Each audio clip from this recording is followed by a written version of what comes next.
ಒಂದು ದಟ್ಟವಾದ ಕಾಡಿನಲ್ಲಿ ಪುಟ್ಟ ಗುಬ್ಬಚ್ಚಿ ಮರಿಯೊಂದು ವಾಸ ಮಾಡ್ತಿತ್ತು. ಅದರ ಹೆಸರು ಮಿಮಿ ಅಂತ. ತನಗೆ ಅಂತ ಒಂದು ಪುಟ್ಟ ಗೂಡನ್ನು ಅದು ಒಂದು ದೊಡ್ಡ ಮರದಲ್ಲಿ ಕಟ್ಕೊಂಡಿತ್ತು.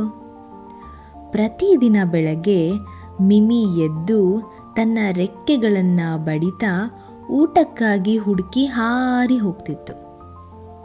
ಮತ್ತೆ ಆ ಊಟ ಎಲ್ಲನೂ ತಗೊಂಡು ಬಂದು ಗೂಡಲ್ಲಿ ಶೇಖರಣೆ ಮಾಡಿ ಅದನ್ನು ತಗೊಂಡು ತಿಂತಾಯಿತ್ತು. ಒಂದು ದಿನ ಕಾಡಲ್ಲಿ ಜೋರಾದ ಬಿರುಗಾಳಿ ಬೀಸ್ತಾ ಇತ್ತು. ಆ ಬಿರುಗಾಳಿಗೆ ಒಂದು ಪುಟ್ಟ ಕಾಗೆ, ಅದರ ಹೆಸರು ಕಾಕು ಅಂತ, ಅದು ತನ್ನ ಮನೆಯನ್ನು ಕಳ್ಕೊಂಡ್ಬಿಡ್ತು. ಅದಕ್ಕೆ ಹಾರಿ ಹಾರಿ ಸುಸ್ತಾಗಿ ಒಂದು ಗೂಡನ್ನು ಹುಡುಕ್ತಾ ಇತ್ತು. ಆಗ ಅದರ ಕಣ್ಣಿಗೆ ಬಿದ್ದಿದ್ದೇ ಈ ನಮ್ಮ ಮಿಮಿಯ ಪುಟ್ಟ ಗೂಡು. ಮಿಮಿಯ ಬಳಿ ಹೋಗಿ ಕಾಕು ಕೇಳುತ್ತೆ, ಮಿಮಿ, ಜೋರಾದ ಗಾಳಿಗೆ ನನ್ನ ಮನೆಯೆಲ್ಲ ಹಾಳಾಯಿತು. ನಾನು ನಿಮ್ಮ ಮನೆಯಲ್ಲಿ 1-2-3 ದಿನ ಉಳ್ಕೋಬೋದಾ ಅಂತ ಕೇಳ್ತು. ಅದಕ್ಕೆ ಮಿಮಿ, ಧಾರಾಳವಾಗಿ ಉಳ್ಕೋಬೋದು ಕಾಕು, ನಿಮ್ಮನೆ ಅಂತಲೇ ತಿಳ್ಕೊ. ನೀನು ಇನ್ನೊಂದು ಮನೆಯನ್ನು ಕಟ್ಕೊಂಡು ಹೋಗೋ ತನಕ ಇಲ್ಲೇ ಇರ್ಬೋದು ನೀನು ಅಂತ ಹೇಳ್ತು. ಕಾಕುಗೆ ತುಂಬ ಖುಷಿಯಾಯಿತು. ಹಾಗೆ ಮಿಮಿಗೆ ಧನ್ಯವಾದಗಳು ಅಂತ ಕೂಡ ಹೇಳ್ತು. ಸ್ವಲ್ಪ ದಿನಗಳ ನಂತರ ಕಾಕು ಬೇರೆ ರೀತಿ ವರ್ತನೆ ಮಾಡೋಕ್ಕೆ ಶುರು ಮಾಡ್ತು. ಮಿಮಿಯ ಮನೆಯನ್ನು ತನ್ನ ಮನೆ ಅಂತ ಅಂದ್ಕೊಳ್ಳೋಕ್ಕೆ ಶುರು ಮಾಡ್ತು. ಮಿಮಿ ತಂದಿಟ್ಟಿದ್ದ ಊಟನೆಲ್ಲ ಇದೇ ತಿನ್ಕೋತಾ ಇತ್ತು. ಇದೊಂದೇ ಅಲ್ಲ, ಇದ್ರ ಗೆಳೆಯರನ್ನೆಲ್ಲ ಕರೆದು ಊಟ ಎಲ್ಲ ಖಾಲಿ ಮಾಡಿಬಿಡ್ತಾ ಇತ್ತು.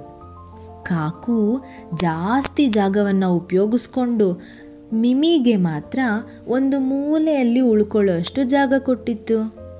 ಒಂದು ದಿನ ಮಿಮಿ ಊಟನ ಹುಡ್ಕೊಂಡು ಬರೋಕ್ಕೆ ಅಂತ ಹೋಗುತ್ತೆ. ವಾಪಸ್ ಬಂದು ನೋಡಿದ್ರೆ ಕಾಕು ತನ್ನ ಗೆಳೆಯರನ್ನೆಲ್ಲ ಸೇರಿಸ್ಕೊಂಡು ಇದ್ರ ಗೂಡಲ್ಲಿ ಜೋರಾಗಿ ಗಲಾಟೆ ಮಾಡಿಕೊಂಡು ಸದ್ದು ಮಾಡಿಕೊಂಡು ಇರುತ್ತೆ. ಮಿಮಿಗೆ ಇದನ್ನೆಲ್ಲ ನೋಡಿ ತುಂಬ ಬೇಜಾರಾಗೋಗುತ್ತೆ. ಅದು ಒಂದ್ಸಲ ಹೋಗಿ ಕಾಕುಗೆ ವಿನಮ್ರತೆಯಿಂದ ಕೇಳ್ಕೊಳ್ಳುತ್ತೆ, ಕಾಕು, ನಾನು ನಿನ್ನ ಕಷ್ಟದ ಸಮಯದಲ್ಲಿ ನಿನಗೆ ಸಹಾಯ ಮಾಡಿದ್ದೀನಿ. ನೀನಿವಾಗ ನನಗೆ ಮಾಡ್ತಿರೋದು ಮೋಸ ಅಲ್ವಾ?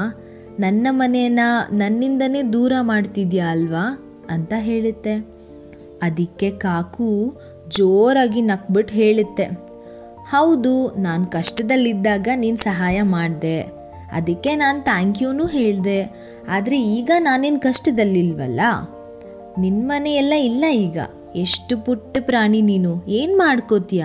ಇದು ನನ್ನ ಮನೆ ಅಂತ ತುಂಬ ಗರ್ವದಿಂದ ಹೇಳ್ತು. ಇದನ್ನೆಲ್ಲ ಕೇಳಿ ತುಂಬ ಬೇಜಾರಾದ ಮಿಮಿ ಅದರ ಹಳೇ ಗೆಳೆಯ ಗೂಬೆಯ ಬಳಿ ಹೋಗುತ್ತೆ. ಹೋಗಿ ನಡೆದಿದ್ದ ವಿಚಾರ ಎಲ್ಲ ಗೂಬೆಗೆ ತಿಳಿಸುತ್ತೆ. ಆವಾಗ ಗೂಬೆ ಹೇಳುತ್ತೆ, ಮಿಮಿ, ನೀನು ಕಷ್ಟದಲ್ಲಿದ್ದಾಗ ಸಹಾಯ ಮಾಡಿದ್ಯಾ, ಅದು ತುಂಬ ಒಳ್ಳೆ ಕೆಲಸ.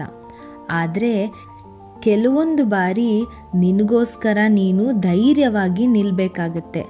ಯಾರೇ ಇರಲಿ ನಿನ್ನ ಮುಂದೆ ನಿನಗೆ ಮೋಸ, ಅವಮಾನ ಅಥವಾ ದ್ರೋಹ ಮಾಡ್ತಿದ್ರೆ ಅವ್ರ ವಿರುದ್ಧ ನಿನ್ನ ಧ್ವನಿಯನ್ನು ಎತ್ತಲೇಬೇಕು ಅಂತ ಹೇಳುತ್ತೆ.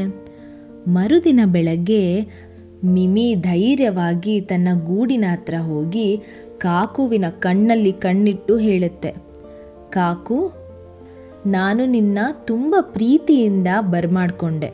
ಆದರೆ ನೀನು ನಾನು ಮಾಡಿದ ಉಪಕಾರನ ಈಗ ದುರುಪಯೋಗ ಮಾಡ್ಕೋತಿದ್ಯಾ. ಇದು ತುಂಬ ದೊಡ್ಡ ತಪ್ಪು. ಇನ್ನು ಮುಂದೆ ನನ್ನ ಮನೆಯಲ್ಲಿ ನಿನಗೆ ಜಾಗ ಇಲ್ಲ, ಹೊರಡು ಇಲ್ಲಿಂದ ಅಂತ ಜೋರಾಗಿ ಹೇಳುತ್ತೆ. ಇದನ್ನು ಕೇಳಿ ಕಾಕುಗೆ ತುಂಬ ಆಶ್ಚರ್ಯ ಆಗುತ್ತೆ. ಮಿಮಿ ಇಷ್ಟು ಧೈರ್ಯವಾಗೆಲ್ಲ ಕಾಕು ಮುಂದೆ ಮಾತಾಡ್ಬೋದು ಅಂತ ಅದು ಅಂದ್ಕೊಂಡೇ ಇರಲಿಲ್ಲ. ನಾಚಿಕೆ ಆಗಿ ಅಲ್ಲಿಂದ ಕಾಕು ಹಾರಿ ಹೊರಟೋಗುತ್ತೆ. ಅವತ್ತಿನಿಂದ ಮಿಮಿ ನೆಮ್ಮದಿಯಾಗಿ ಧೈರ್ಯವಾಗಿ ಜೀವನವನ್ನು ನಡೆಸೋಕೆ ಶುರು ಮಾಡುತ್ತೆ. ನನ್ನ ಪ್ರೀತಿಯ ಕೇಳುಗರೆ, ಈ ಕಥೆಯಿಂದ ನಾವು ಕಲಿಯೋದೇನು? ಮಿಮಿಯ ರೀತಿ ನಾವು ಬೇರೆಯವರಿಗೆ ಕರುಣೆಯನ್ನು ಕೂಡ ತೋರಿಸಬೇಕು.